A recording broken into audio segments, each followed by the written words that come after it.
Now we're going to start the regular format as panelists ask you each question. I wish you would each take 30 seconds. I was just handed a note. Is that working? I just handed a note that said nobody's introducing themselves, and while I've had the pleasure of meeting all of you, I'm sure some people in the audience don't know some of you, especially the newcomers to politics are, so please be sure to say a little bit about who you are in your next answer. My question, of course, starts with Mr. Baldwin. I'm a little distressed when I hear potential city council members and city council members saying there's nothing we can do about water. We live in the desert.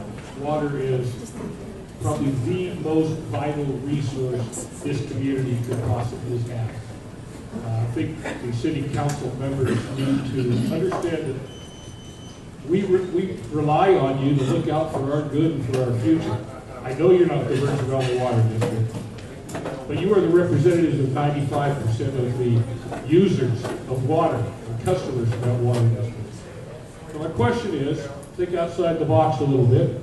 Currently, the Virgin Valley Water District Board is made up of 2 representatives from Bunkerville and 3 representatives from Mesquite. That's a 60-40 split. And yet this city represents 95% of the users of water. That seems out of balance to me. If a proposal was made that required city council action and city council support to change that balance in the legislature to 4 members representing Mesquite and 1 representing Bunkerville, would you support or oppose that as a city council member? I'll introduce myself. I'm Dave Baldwin. I've been in town for 8 years. I own a business in town. I relocated from North Las Vegas. I do manufacturing, specialized manufacturing. Had the business for 32 years. So I've seen a lot. I export worldwide and have those experiences. That's my 30 seconds there. I've attended probably 95% of the water board meetings in the last 5 years. Personally, been there to try to guide the water district into hopefully what I think are the right decisions based on business interests, based on business decisions. The one thing we have to understand is how and from that experience, I've learned much about the history of how the Virgin Valley Water District was created. It was a group, it was a coming together of Bunkerville and Mesquite for the betterment of the valley. The current board is divided 3-2 because of the assets or, quote, I will call it investment each community made. The water board, the Mesquite brought in a percentage of shares, 60% of the resources. The Bunkerville brought in 40% of the resources. So they are now, that's how the split was made. What we have to think of is personally, let's say you made an investment in a company and you had 60% and then 40%. Let's say all of a sudden your partner's family tripled in size because of their choice. Now all of a sudden your investment, they expected to dilute that so somebody else has a different investment. It doesn't work that way. That's the investment. So my point is we have to stay with the investment both communities made in the Virgin Valley Water District, and I will not support a change in that unless Mesquite brings in a bit more investment into the Virgin Valley Water District.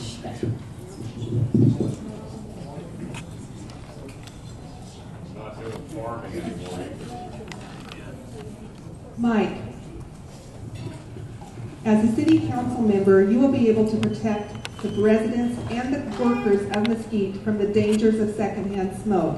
When it comes up for a vote at city council meeting, will you vote for clean air, indoor air or against clean indoor air, and why?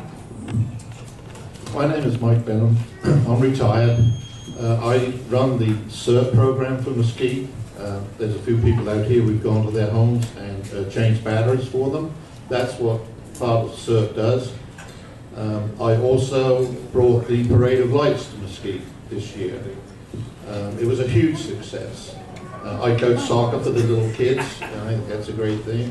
And I had the great honor this year of being voted Mesquite Volunteer of the Year, which was a huge honor for me. And to your question, yes, I do support the Clean Air Act of Mesquite.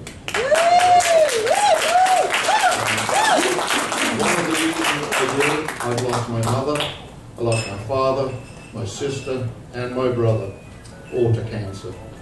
My wife is a 2-time survivor of breast cancer. She never smoked. And I'm not saying that this smoking kills everybody with cancer, but if you look at the records now and all the advertisement, secondhand smoke is worse than actually smoke. So, yes, I will support that. Woo! Let the legislature have Ms. Delaney, the red light was on, it said it was on, so that's why. Councilwoman Delaney, at yesterday's city council meeting, you mentioned that revenue sources over the next couple of years are going to be a challenge for the city during the liquor licensing discussion. It was also revealed that for the first time in a number of years, the city has balanced its budget. So what are some things, is there a plan in place to, over the next couple of years to maintain that balanced budget and to find revenue sources that the city could use? Okay, I'll start off by introducing myself. Most of you know me. I'm Cindy Delaney. I've lived here 11 years. I was one of the founders of Mesquite Local News. I also own Delaney Studio, and I was appointed to the Mesquite City Council on May 27, 2014. In answer to your question, every single year that I've ever lived here, we've strived to balance that budget. This is the first year in a long time that it's come out balanced. And in fact, if we make the changes that we're talking about in our insurance carrier and a few other things, we might actually come in under budget and be able to put some of that money to pay off some of our long-term bonds. There's a lot of exciting things going on, but when I say that we're challenged in revenue, I'm talking about the fact is that 2005, when I moved here, there were probably 150 people or 200 people working for the city of Mesquite. We're down about 50-something people. Right now, we have some very thin departments. We have people that are working as one person in a whole department. And if that person gets sick, we're SOL. And so we need to be able to increase revenue so that we can make more hires. We need to increase our police and fire departments, and all of that takes money. And I think that we're looking at possibly I don't even know what to call it anymore, the fee on liquor and alcohol, and also cost recovery in the fire department. And we're looking toward medical marijuana, and I believe that recreational marijuana will pass in November, and I think that's going to be some great money for the city.